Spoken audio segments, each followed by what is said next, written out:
Hey, this is Luke with Baja Designs. I'm here to talk to you about the RTL series and how it mounts. The RTL series utilizes a universal track mount system with mounts here and here. This allows for infinite adjustability. All you have to do is slide a 1/4-20 bolt in the ends of the bar. We'll be mounting an RTLS to a Polaris Razor today. The cage has pre-welded tabs, but the universal track system will work in any application. After sliding the 1/4-20 bolts into the universal track system on the RTL, go ahead and mount it up to your vehicle.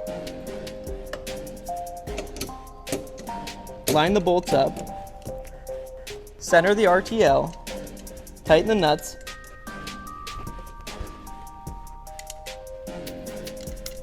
and you're good to go. I'm Luke with Baja Designs. Thanks for stopping by.